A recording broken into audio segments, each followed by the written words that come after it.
Mila, medyo naiinis ako sa building na itatayo sa harap. Parang hindi makikita ang gotohan ko. Hindi man lang yata pina-function na magpapatayo. Parang may nararamdaman na agad akong kakaibang vibes. Sabi ni Nympha habang nakapamewang sa labas ng gotohan. Walang pakialam kahit buntis, basta matanaw lang ang ginagawang establishment sa kabilang bahagi ng kalsada. Natawa naman ang best friend niyang si Mila. Threatened ka lang? Malaking establishment yan. Simpleng gotohan lang sa'yo. Hayaan mo na. Nanlaki ang mga mata ni Nympha. Anong simple lang? Since 1920 pang gotohan na to. Ang recipe mula pa sa ninuno namin. Walang simple rito, Mila. Ikaw talaga. Best friend ba talaga kita, ha? Tinawanan lang naman siya ni Mila. Isang maliit na shopping center lang naman yan. Okay na rin para hindi na pumunta ang mga taga rito sa malayong mall. Isa pa, mas may potential kang customer. Kasi yung mga gustong pumunta dyan sa shopping town center, kapag nadaanan itong gotohan mo, malalaman nilang may restaurant kang ganito. May punto nga rin naman ang kanyang kaibigan. Konti lang ang kanilang customer dahil kaunti lang din naman ang nakakakilala sa restaurant nila. Kung may mga suki man sila, yun ang mga customer talaga nila noong dati pa. Mas magandang madiskubre pa yun ng iba para mas lalong tumatag at hindi makalimutan ang kanilang restaurant. Nagkibit balikat si Nympha. Ewan ko ba? Ang weird kasi sa pakiramdam. Saka nag-aalala ako kapag natayo na yan, magkakaroon ng mga food stall sa loob. Baka mas lalong hindi ako puntahan ng mga customer. Lalo na ng mga kabataan. Ang hirap alamin ko anong gusto. Yung gusto nila, Instagrammable pa. Hindi ko pa alam kung anong mararamdaman ko tungkol dyan sa bubuksan nilang establishment na yan. Sobrang biglaan. Tumira ako dito sa buong buhay ko na simple pa at mga bahay-bahay pa lang ang nakikita ko. Tumawa naman si Mila. Ibig kong sabihin, hindi maiiwasan ang pagbabago, Nympha. Gagalaw sa ibang direksyon ng mga bagay sa paligid natin kahit na gusto mong manatili sa mga bagay na gusto mong mangyari. Feeling ko nga, balang araw, madedevelop din tong lugar na to at makikita ng mga mayayamang negosyante. Paano kung may bumili ng lupa kung nasa ng gotohan mo at gustong magpatayo ng mas malaki? Alam mo kung papaano nagiging pamunahing real estate ang mga lugar na tulad nito kapag umuunlad ang mga nasa paligid. Tumaas ang tingin ni Nympha sa pamilyar na karatula ng kanyang gotohan. Huwag kang magbiro dyan, Mila. Hindi ko ibebenta ang lugar na to kahit na may mag-alok sa akin ng milyon-milyon. Baka mga kapitbahay ko rin dyan na ilang dekada na rin na nakatayo dyan, hindi rin pumayag. Lupain to ng pamilya ko simula pa lang. Nanirahan ng aming mga ninuno rito sa mga nakalipas na henerasyon. Hindi lang naman ito basta simpleng gotohan ng restaurant, ano? Parang nandito na rin ang identity ko simula ng bata pa ako, nandito na ako. Dito ako lumaki.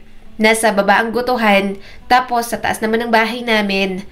Gusto ko, ganun din ang magiging anak ko at ang magiging apo ko at ng mga susunod pa. Bumuntong hininga si Mila at lumambot ang ekspresyon habang marahang ipinatong ang isang kamay sa balikat niya. Alam ko, Nympha, naiintindihan ko naman ang punto mo. Kaya lang, ang takbo ng mga bagay-bagay, kasama ang lahat ng malalaking kumpanyang ito na naghahanap ng lupa, hindi ko maiwasang isipin na balang araw, mapipilitan kang bitiwan tong gotohan mo. Umiling si Nympha na iniisip pa lang yun, parang gusto niya nang tumutol kaagad. Hindi ko hahayaang mangyari yun, ano? Hindi dito, hindi sa legacy ng pamilya ko. Sagrado para sa akin ang lupain namin kahit sabihin mo pang ma-develop ng mga lupa sa paligid. Kapag binanggit ang Almar, hindi ba't magiging landmark ang aking gotohan? Tapos gusto nilang tanggalin? Ito ang palaging puso ng bayan. Ako na lang ang tao dito at ang nanay ko ang nagsiserve ng authentic food katulad ng goto namin at iba pang mga putaheng hindi binibenta ng ibang karinderya dito. Yung mga negosyante na yan, pera-pera lang naman ang pinapagana nila. Hindi sila marunong mag-ingat ng mga bagay at magpahalaga ng mga lugar na may sentimental value. Hindi lang to basta gotohan. Nagre-represent din ito ng kasaysayan. Bahagyang tumango si Mila, bagamat baka sa mga mata ang pag-aalala. Pero, alam mo naman ang realidad, hindi ba? Mabilis ang takbo ng mundo. Kung may dumating dyan na powerful na negosyante, maaari nilang bilhin ang mga lupa. Baka mauwi pa sa dahas kung ayaw mo. Ganun sa mga TV, hindi ba? At ang mga value ng ari-arian patuloy na tataas habang nagbabago ang mga bagay dito. Ayaw mo nun? Hindi ka nalugi, Nympha. Napahawak siya sa kanyang tiyan dahil sa pagsipa ng kanyang baby. Stress din siguro sa mga sinasabi ni Mila. Wala akong pakialam sa halaga ng lupa. Ang lugar na to hindi binibenta, Mila. Priceless ang bawat alaala na gawa sa lugar na to at ang mga tao at customer na pumapasok dito sa gotohan namin. Hindi ko hahayaang kunin ng sino man ang lahat ng alaala ko dito. Muli niyang nilingon ang lote. Nagsisimula ng mag-ingay ang mga construction worker ngayon. Okay siya sa itatayong bagong establishment. Pero hindi niya hahayaang makitang ibang establishment ang makitang nakatayo sa lupa nila. Iniisip pa lang ni Nympha talagang nadudurog na ang kanyang puso. Hindi lang naman isang restaurant ang gotohan para sa kanya. Isa yung pamana, isang pagkakakilanlan ang pinagmulan ng kanyang pamilya. At anuman ang hinaharap, alam ni Nympha na poprotektahan niya ang lugar na yon kahit na anong mangyari. Natawa na lang si Mila. Ewan ko sa'yo, Nympha. Sabagay, palagi namang matigas ang ulo mo. At hindi yun magbabago, sabi ni Nympha at hindi natitinag ang boses. Ipaglalaban ko ang lugar na to. Dito ako nararapat at sisiguraduhin kong mananatili ito sa ganitong paraan. Kung sino mang sumubok, humanda na sila sa katigasan ng ulo ko. Abalagayan ng dati ang gotohan niya dahil sa mga customer na pumapasok at kumakain. Idagdag pa ang mga daladala ng mga ito at ang mga kalusko sa kusina ni Nympha. Si Mila at ang pinsan niya ang kanyang cook dahil itinuro niya sa mga itong recipe. Ang mga ito lang kasi ang nakakapanatili ng quality. Hindi siya paggalawin sa kusina ng kanyang ina dahil buntis na siya. Babalik na lang si Nympha sa kusina kapag nanganak na.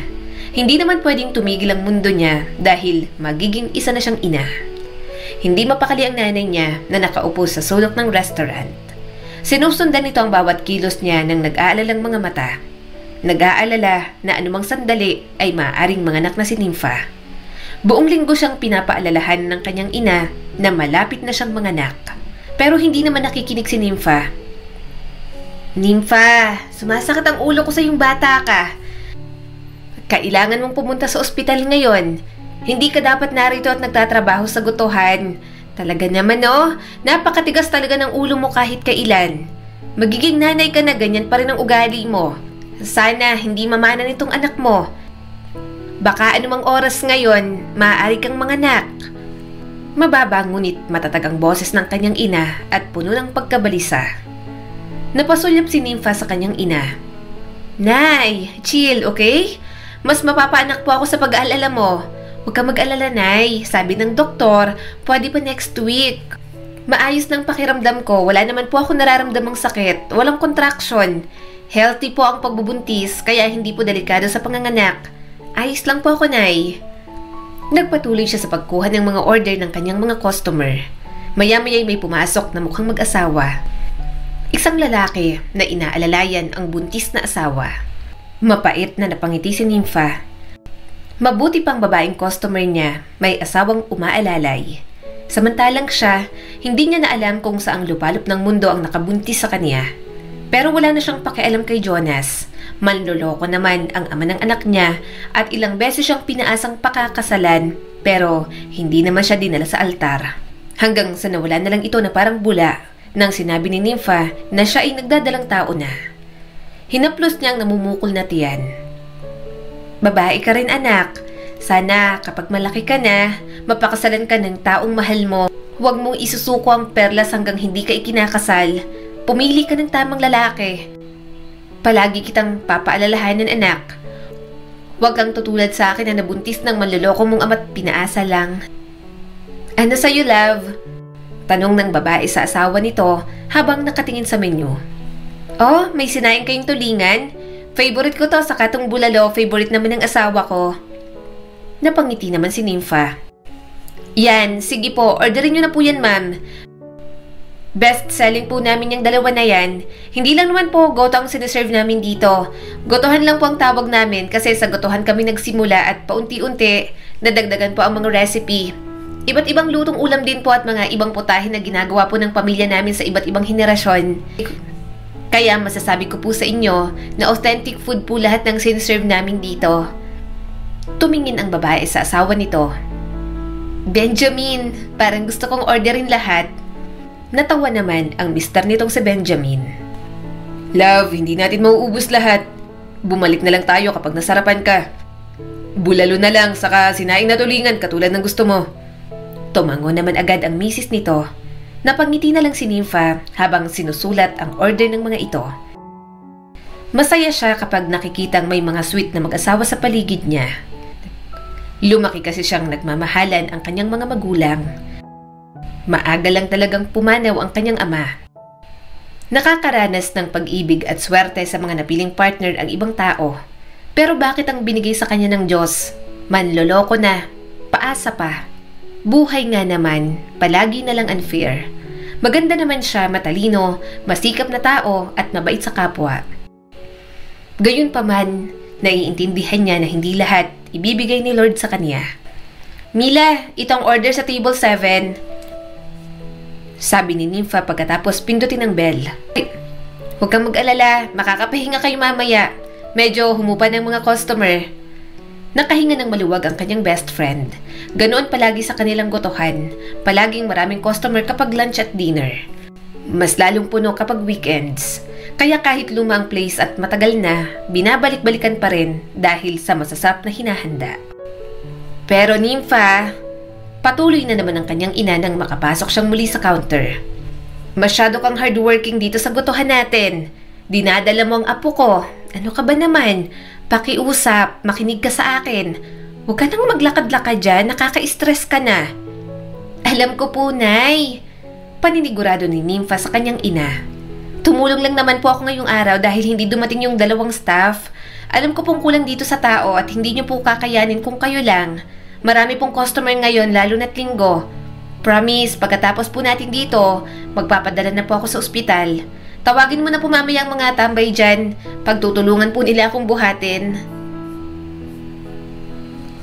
Mas lalong nainis ang nanay niyang stress na sa kanya. Puro ka talaga biro. Sasagot na sana siya nang marinig ni Nympha ang isang boses mula sa sulok ng gotohan. Nakita niya ang buntis na babae kanina na napapadaing sa sakit. Mabilis na tumayo ang asawa nitong si Benjamin at inalalayan ang asawa nito. Nanlaki ang mga mata ni Nympha. Nay, yung buntis. Tingnan mo na po. Iba po ang manganganak dahil sa pagiging OA mo. Habang papalapit siya sa mag-asawa, nakita niya ang gulat sa mga mata ng babae. Maputla ang mukha ng misis ni Benjamin. Mababaw ang paghinga ng babae at ang kamay ay nakahawak sa tiyan habang humihinga sa sakit. Ang baby natin, Benjamin. Bulong ng babae habang nanginginig ang boses. Mabilis na binuhat ni Benjamin ang asawa nito. Dadalhin kita sa ospital. Saglit lang, Ariela. Hawak ang tiyan. Mabilis na lumapit si Nympha sa pinto ng restaurant para buksan niyo ng mas malaki. Pero natigilan siya sa pagtulak nang bigla siyang may maramdaman. Iba na tuloy customer ang nagtulak ng pinto. Anak, anong nangyayari sa'yo? Bulalas ng kanyang ina na sobrang taranta na rin kaya napatingin pa ang ibang customer. Manganganak ka na rin ba? Nay! Tawag niya na may halong gulat ang boses. Sa tingin ko po, manganganak na rin po ako. Sumugod sa tabi niya ang kanyang ina. Anong sabi ko sa'yo? Hindi ka nakinig. Tulong! Isakay na rin sa sasakyan. Mila, ipagmaneho mo kami. Nagkagulo ang restaurant habang ang mga customer ay tumayo mula sa kanilang mga upuan. Ang ilan ay nalilito, ang iba'y nag-aalala. Sino ba namang hindi matataranta kung ang 2 buntis sa restaurant na yon sabay pang manganganak? Namalayan na lang ni Nympha na nasa ospital na siya at tapos ng manganak. Nakahiga si Nympha sa kanyang kama. May maamong ngiti sa mukha habang yakap-yakap ang kanyang bagong silang na anak na babae na si Kyra. Nakatayo ang nanay niya sa kanyang tabi. Nagniningning sa pagmamalaki ang mga mata. Ngunit may bakas pa rin ang pagkadismaya sa ekspresyon. Yon at pinapangaralan siya sa kabila ng kaligayahan na bumabalot sa buong silid. Tingnan mo na at sa restaurant ka pa naabutan. Nag-aalala ako at hindi mo pa ako pinakinggan. Laging matigas ang ulo mo. Alam kong alagang-alaga ka habang buntis, pero mag-ingat ka pa rin.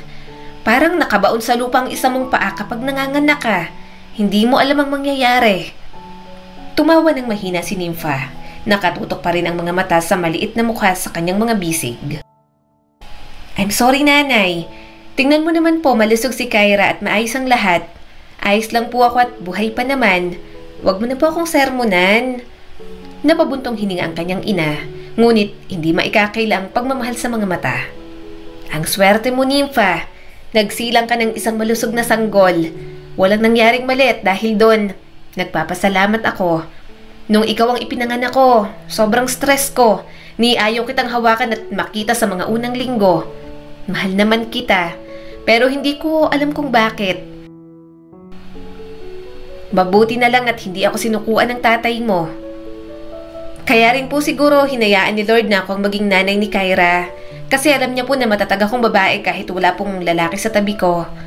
Sabi ni Nympha at puno ng pagmamahal ang boses. Hinalikan niya ang noon ng kanyang anak. Umaapaw ang kanyang puso dahil sa pag-ibig para kay Kyra. Lumambot ang ekspresyon ng kanyang ina at umupo sa tabi ng kama ni Nympha. Oo nga po pala. Ano po kayang tingin mo ang nangyari sa customer natin na manganganak din? Sana okay lang po siya sa kayong bata. Sabi ni Nympha at tunay na nag-aalala. Nagkibit-balikat naman ang kanyang ina. Hindi ko alam, anak. Sana naging okay din ang lahat para sa kanya. Nagmamadali silang pumunta sa ospital katulad natin. Alam ko, dito rin sinugod ang babae. Kasi dito ang pinakamalapit na ospital. Sigurado akong maayos sila. Mas nauna pa sila dito kaysa sa atin. Magagaling naman ang mga doktor dito. Tumango si Nympha. Medyo hindi pa rin sigurado. Umaasa siyang sinuwerte ang kanyang customer katulad niya. Masaya siyang halos may kasabay siyang nanganak. Kung magtatagpo man ulit ang mga landas nila, magiging magka-birthday pa ang mga anak nila kapag nagkataon. Lumipas ang mga araw, pwede nang ma-discharge si Nympha. Sinamahan siya ng kanyang ina sa buong panahon na nasa ospital lang siya. Ang restaurant naman, ang best friend niya muna ang tumao. Umupo ka na muna dyan, babalikan ko kayo. Magbabayad lang ako ng balanse natin. Sabi ng kanyang ina. Tumango naman agad si Nympha. Sige po, Nay. Abala si Nympha sa pagtitig sa kanyang anak nang makarinig siya ng isang mahinang tunog na nagmumula sa pasilyo. Siya lang ang tao roon, kaya rinig na rinig niya ang isa pang nandoon. Humihingal na hikbi ng isang lalaki iyon. Ang pag-iyak ay nagmumula sa isang kalapit na chapel sa ospital. Nandoon ang isang lalaki at nakaluhod sa panalangin. Nanginginig din ang mga balikat nito sa labis na pag-iyak at kalungkutan. Nakilala agad niya ang lalaki. Si Benjamin pala yun, asawa ng babaeng muntik ng mga anak sa gotohan nila. Anak, halika na. Tapos na akong magbayad. Sabi sa kanya ng nanay niya. Nay, tingnan mo po oh. Sabi ni Nympha at bahagyang nahimigan ang pag-aalala sa boses. Yan po ang asawa ng customer natin na muntik na pong mga anak sa gotohan. Nay, mukhang hindi po yata magandang nangyari sa asawa niya. Ang kanyang ina, na hawak pa rin ng pitaka, ay napatingin sa direksyon na itinuro ni Nympha. Hala, oo nga. Maya-maya'y may nagmamadaling nurse na pumunta kay Benjamin. Hindi marinig ni Nympha ang eksaktong mga salita, ngunit seryoso ang ekspresyon na ibinigay ng nurse dito. Pagkatapos, tila tumindi ang kalungkutan at pagdurusa ng lalaki. Bumagsak ito sa sahig at napatakip ang mga kamay sa mukha. Hindi na talaga mapigilan ang mga luha. Gayunpaman, pinilit pa rin itong tumayo para lumabas sa chapel. Nadurog ang puso ni Nympha at lumingon siya sa kanyang ina. Ano po kayang nangyari sa asawa niya? Malungkot na tanong ni Nympha. Umiling ang kanyang ina. Hindi ko rin alam, Nympha. Pero mukhang hindi yata maganda ang nangyari. Narinig ko kasi sa mga nurse, kasi pareho lang ng floor kung nasa ng ICU. Narinig ko, kulang pa sa buwan yung bata kaya parang nasa incubator pa. At ngayon, yung nanay naman nasa ICU raw dahil critical ang kondisyon. Mukhang nagkaroon ng komplikasyon sa pagbubuntis. Parang bumagsak ang puso ni Nympha para sa ibang tao. Tila ang hirap maging masaya, lalo na kung ang kasabay niyang mga anak hindi pinalad katulad niya. Hindi niya maisip ang sakit na dinaranas ng pamilya ng babae at ng asawa nitong si Benjamin. Sa halip na maging masaya sa dumating na bagong buhay, pagdurusa naman dahil sa dinaranas ng babaeng nagluwaldi. Kawawa talaga. Bulong ni Nympha na puno ng emosyon ng boses. Kung may maitutulong lang ako, ibibigay ko talaga. Tumango ang kanyang ina at baka sa mukha ang pag-aalala. Mukha namang may kaya sila, Nympha. Siguro, panalangin na lang sa ngayon ang makakatulong sa kanilang pamilya. Maswerte ka. Maayos mong nailuwal ang apo ko. Napatingin siya kay Kyra na malusog at ligtas sa kanyang mga bisig. Napabuntong hininga siya. Kumikirot ang puso sa mag-asawang naging customer niya sa gutuhan. Thankful ako na pareho kaming okay ng anak ko. Mahinang sabi ni Nympha. Nang umalis sila sa ospital noong araw na yon, nanatili kay Nympha ang alaala ng humihikbi na si Benjamin. Alam niyang hindi niya makakalimutan ang karupukan ng buhay at kung paanong sa isang kisap mata, maaaring magbago ang lahat. Gayunpaman, ang mga taong katulad ni Benjamin at ang mag-ina nito, nakakalimutan na lang. Tanging aral na lang ang ibibigay. Sa mga lumipas na taon, mas nag-focus si Nympha sa pagiging ina kay Kyra at pagpapanatili sa negosyo nila sa gutuhan. Kahit walang ama si Kyra, hindi na ito naghanap. Sila pa lang ng kanyang ina, punong-puno na ang pagmamahal na binibigay niya para sa bata. Sa bawat lumilipas na panahon, nakikita niya na lumalaki ang anak niyang si Kyra. Dahil puro babae sa pamilya, hindi siya nag-aalala na inuuna nitong magkaroon ng boyfriend kaysa mag-aral. Yun nga lang, hindi niya maiwasang mag-alala. Teenager ng anak niya pero kahit crush, wala man lang itong kinikwento sa kanya. Alam naman itong open siya sa mga ganong klaseng bagay basta hindi muna makikipagrelasyon. Kyra, malumanay na sabi ni Nympha at inilapag ang tray sa lamesa nito. Dinalhan kita ng kaunting midnight snack. Tumingala si Kyra pagkatapos ay sumilay ang isang maliit na ngiti. Salamat po, Mama. Lagi kang nakafocus kapag nag-aaral ka, sabi ni Nympha at hinawi ang isang hibla ng buhok sa mukha ni Kyra. Pero tandaan mo, kailangan mo ring alagaan ang sarili mo, ha? Huwag puro aral. Huwag mo masyadong ipilit ang sarili mo kung hindi mo kaya, okay? Kinuha ni Kyra ang sandwich at kumagat bago tumango. Alam ko naman po yun. Salamat po ulit sa dinala mong midnight snack, Ma. Alam mo, nagpatuloy si Nympha at umupo sa gilid ng kama. Wala akong pakialam kung hindi ka ang nangungunang estudyante sa klase. Basta pumasa ka, sapat na sa akin. Hindi mo kailangang maging perpekto o maging top 1 sa klase ninyo. Puno ng pasasalamat ang mga mata ng anak niya. Salamat po, Ma. Sobrang na-appreciate ko po lahat ng ginagawa mo po para sa akin. Malaking bagay po sa akin na hindi mo po ako pinipressure tulad ng ibang mga magulang. Nagtitiwala ako na gagawin mo ang makakaya mo sa lahat ng bagay kahit hindi na kita paalalahanan, anak. Sabi ni Nympha at malawak na napangiti. Masaya naman ako sa mga na-achieve mo, pero hindi mo kailangang isakripisyo ang happiness o kalusugan mo. Gusto ko rin naman na gumagala ka dyan, nag-e-enjoy kasamang mga kaibigan mo. Well, gusto ko pong mag-excel sa school, Mama. Sabi ni Kyra at punong-puno ng sinseridad ang boses. Hindi po dahil sa inaasahan mo ko kundi dahil gusto ko pong ipakita sa iyo na pinapahalagahan ko po lahat ng ginagawa mo para sa akin. Kayo po ni Lola Cora, palagi po kayong sumusuporta sa akin. Kaya ang pag-aaral na lang po ang part na magagawa ko para makabawi po sa inyong dalawa.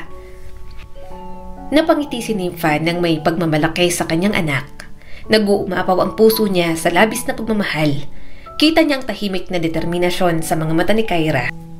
By the way, sabi ni Nympha at gustong may malaman mula sa dalaga.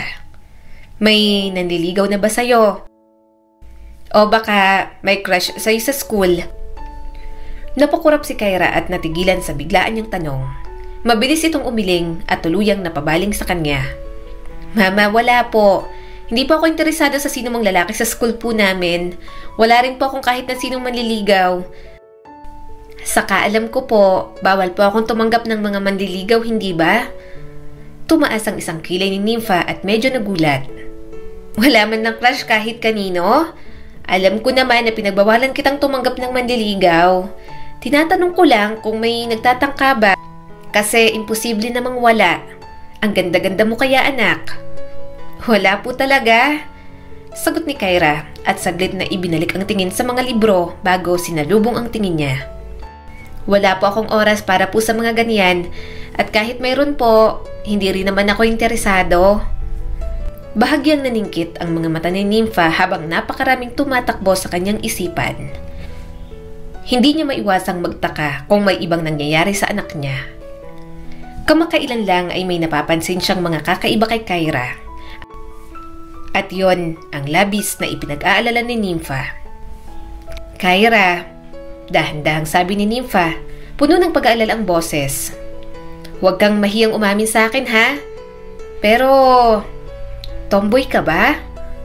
Nanlaki ang mga mata ni Kyra sa gulat. Ano po? Ma, hindi po. Hindi po ako tomboy. Medyo napangiwi siya. Hindi ba? Pasensya na anak. Napansin ko kasi na medyo nag-ibang fashion sense mo. Mahilig ka na ngayon sa mga oversized na t-shirt saka sa mga pants. Dati, mahilig ka sa mga dress saka sa mga sandals, hindi ba? Kaya naisip ko, baka nag-iiba ka na ng sexuality anak. Natawa na lang si Kyra at huminga ng malalim. Ma, nakataon lang po talaga ako sa aking pag-aaral at sa aking mga damit naman po. Well, ganyan po kasi ang uso ngayon. Nakikisabay lang po ako. Nagbabago rin po kasi ang fashion sense ng mga tao sa paligid ko. Saka hindi po ibig sabihin na hindi ako nagkaka-crush ay tomboy na po ako agad at iba na ang sexuality ko. Napakurap si Nympha at sinusubukang iproseso ang mga salita ng kanyang anak. Pero para kasing hindi normal. Siyempre mahigpit din naman ako sa mga usapin na tungkol sa pagbo-boyfriend. Pero sa crush, hindi naman kita pinagbabawalan. Hindi normal sa akin kasi teenager ka anak at wala akong naririnig na kahit ano mula sa'yo. Sabihin mo nga sa akin, Kyra, masaya ka ba sa school? May mga kaibigan ka ba? Baka mamaya, sad girl ka sa school ninyo. Parang introvert na hindi nakikisalamuha. Kahit kaibigan anak, wala ka pang naipapakilala sa akin. Humalakak naman si Kyra sa pagiging overreacting niya. Hindi ko po kailangan magkaroon ng crush para maging masaya. May mga kaibigan naman po ako at masaya po ako sa school, mama. Mayroon po ako mga libro at yun lang po talagang mas hilig ko. Kaya kung mapapansin niyo po, mas gusto ko lang po ang nag-iisa. Pero nakikihalubilo naman po ako. Sa libro po kasi, mama, mayroon po ako mga fictional character na gusto ko at sapat na po yun para sa akin. May mga boyfriend po ako pero katang-isip lang. Minsan nga po, asawa na. Hindi na rin napigilan tumawa ni Nympha. Ikaw talaga. Anong asawa? Tumigil ka. Bata ka pa ha? Kaya nga po, hanggang katang-isip at fictional characters lang po, ma. Katwiran pa ni Kyra. Mataas po talagang standards ko dahil doon. Kaya mahirap po sa akin na makahanap ng lalaking makakapantay ng standards na yon. Yun din po ang dahilan kung bakit wala po akong crush sa school namin. Napabuntong hininga si Nympha. Nababawasan ang bigat ng kanyang mga alalahanin nang makita niya ang maturity sa mga mata ni Kyra. Mukhang mas mature pa yata ang anak niya kaysa sa kanya. Sakit si Nympha sa ulo ng kanyang nanay, samantalang si Kyra, masunuring anak sa kanya. Alam mo, kapag 18 ka na, malumanay, nasabi ni Nympha. Pwede kang mag-boyfriend kung gusto mo, pero tandaan mo lang ang limitasyon, okay? Huwag kang magmamadali sa mga bagay-bagay. Pero gusto ko rin naman na ma-enjoy mo ang buhay habang bata ka at makapag-explore. Kasi kapag matanda ka na, baka marami kang mga bagay na pagsisihan. Baka mapasabi ka na lang na sana ginawa mo na lang habang bata ka pa. Napangiti si Kyra at nilunok ang inunguyang pagkain. Salamat po, mama. Kung may gusto pong manligaw sa akin at gusto ko po yung mandiligaw, sasabihin ko po agad sa inyo. Pangako! Marahan na tumawa si Nympha at nakaramdam ng kapayapaan. Sigurado akong gagawin mo yan. Tumayo na si Nympha at hinalikan ang ulo ng kanyang anak. Huwag lang madaliin ang anumang bagay pero huwag rin namang babagal-bagal para walang pagsisihan. Sige at maiwan na kita rito para makapagpatuloy ka sa pag-aaral mo. Good night po, mama. Nakangiting sabi ni Kyra. Good night, anak. Bulong ni Nympha habang isinasara ang pinto. Nang makabalik si Nympha sa silid, gumaan ang kanyang kalooban. Batid na ang anak niya ay palaging magiging totoo pagdating sa kanya. Lumipas na naman ang mga taon at nasa kolehiyo na ang anak niyang si Kyra. Kumuha ito ng tourism pero ang alam niya ay ipagpapatuloy lang din ito ang business nilang gotohan. Gayunpaman, maghahanap pa rin ito ng work experience at susubukan ang mga pwedeng trabaho na align sa course nito. Hinayaan niya na dahil gustong mag-explore ng anak niya. Mag-boyfriend ka naman, Nympha. Ang tagal mo ng tigang, puro ka nalang restaurant at ang anak mo, sabi sa kanya ni Mila. Napangiwi naman si Nympha sa kanyang kaibigan. Hay nako Mila, tigilan mo ko. Allergic na ako sa mga lalaki. Kung maloloko rin naman katulad ni Jason, ibaon na lang nilang mga sarili nila sa lupa. Humalakak naman ang kanyang kaibigan. Sus, sayang ka. Habol pa, bes. Kaya pa yan. Hindi ba, Nay Cora? Tumango naman ang nanay niyang matanda na. Ewan ko ba dyan? Tinutulak kong mag-asaway, ayaw naman. Hayaan mo nang pumanaw ng toyot. Napasinghap si Nympha. Nay, grabe ho kayo sa toyot. Hindi ko nga lang ho talaga kailangan ng lalaki sa buhay ko. Sapat na po sa akin si Kyra. Tigilan niyo na po ako. Inasar-asar pa siya ng mga ito. Alam naman ni Nympha na wala na siyang ibang lalaki na pinapasok sa kanyang buhay bukod kay Jonas, ang ama ni Kyra. Wala naman kasi talaga siyang interes. Hindi niya na naiisip na mag-asawa pa. Nasa 40s na siya, kaya wala na sa isip niya ang lumande. Hoy Mila, humanda kayo dyan sa kayong ibang cook sa loob. Malapit nang mag-dinner. Dadagsan na naman ang mga tao rito sa gotohan, sabi ni Nympha sa kanyang kaibigan. Tinignan niya muna ang nanay niyang si Cora. Abala ito sa pagtatadtad ng mga karne na ginagamit nila. Kahit matanda na, talagang mapapagbantay pa ng gotohan. Mapapagluto niya pa nga ito sa gotohan sa sobrang lakas pa. Maya-maya'y parami na ng parami ang customer. Naging abala na siya at ang mga staff sa loob ng gotohan. Nang titingnan pa lang ni Nympha ang isang order, bumukas ang pinto at pumasok ang anak niyang si Kyra na kagagaling lang sa school. Wow, ang dami pong customer ngayon na, sabi ni Kyra pagkatapos humalik sa kanyang pisngi at magmano sa lola nito. Tumingin si Nympha saglit sa kanyang anak habang abala sa pag-aasikaso ng mga umorder sa online. Kaya nga anak, tapos hindi pa pumasok tong isang staff ko. Kaya tignan mo at tumutulong ang lola mo sa pagkuha ng mga order. Pero kaya naman namin anak. Umakyat ka na sa itaas at magpahinga ka na. Mahaba ang araw mo sa school at alam kong pagod ka na. Saglit na nag-alinlangan si Kyra at tiningnan ang abalang kusina. Hindi ako gaanong pagod ngayon ma. Tutulong po ako. Umiling si Nympha habang pinagmamasdan ng anak na nagmamadaling pumunta sa taas para magpalit ng damit. Ayaw niyang tumutulong pa si Kyra kapag galing sa school. Alam niya kasing hindi rin biro ang pagod na nararamdaman nito. Gayunpaman, para pa ring hinahaplos ang puso niya kapag may concern si Kyra sa gutuhan nila. Maya-maya'y bumalik si Kyra na nakasuot ng maliwalas na leggings at damit. Sinuot na nito ang apron, pati na rin hairnet. Handa na po akong tumulong. Ninang Mila, okay na po tong order na to? Napabuntong hininga na lang si Nympha nang makitang mabilis na kumilos ang anak niya. Nagluluto rin ito sa kusina para mapabilis ang pag-serve sa mga customer. Sinabi ko na sa'yo, huwag ka nang tumulong. Malumanay na sabi ni Nympha habang inilalagay sa paper bag ang mga order na i-deliver. Kagagaling mo lang sa school. Sige na, umakyat ka na lang at magpahinga. Hindi naman po talaga ako pagod mama. Giit ni Kyra at tinulungan na siya sa pagpapak. Okay, pero saglit lang. Kapag humupa na itong mga customer dito, umakyat ka na at magpahinga. Alam kong mag-aaral ka pa, sabi na naman ni Nympha. Mabilis na tumulong si Kyra sa paglilinis ng mga mesa at paghahain ng mga inumin. Natutuwa siyang sanay na sanay ang kanyang anak sa gutuhan nila. Minsan pa nga, kapag may mga bagong staffs na gustong pumasok sa gutuhan, si Kyra na mismo ang pinapag-train niya kapag wala itong ginagawa. Maya-maya'y humupa na rin naman ang mga customer. Doon na sila naghanap ng pagkakataon para kumain. So, kumusta ang araw mo anak? Tanong ni Nympha sa dalaga. Napangiti si Kyra na kahit napagod, kumikinang pa rin ang mga mata sa excitement. Okay naman po ma. Nanalo po ang department namin sa performance competition kanina. Napangiti naman si Nympha. Mabuti naman kung ganon. Congratulations! Mabuti naman at worth it lahat ng pagod ninyo ng mga kaklase mo. Napangiti si Kyra. Salamat po mama. Kaya may naiyak pa po nang manalo kami. Sobra rin po kasi talagang pagod. Inilapag na ni Nympha ang mangkok ng ulam sa lamesa. Oh, shit, kumain na tayo. Siguradong gutom na tayong lahat. Habang kumakain, muling nagsalita si Kyra. Actually, may kailangan po akong sabihin sa iyo, ma. Tumaas ang isang kilay ni Nympha habang ngumunguya ng pagkain. Nag-alinlangan si Kyra at kinakabahang tinapik ng mga daliri ang paligid ng plato. May nanliligaw na po sa akin, ma. Ethan Corpus po ang pangalan niya.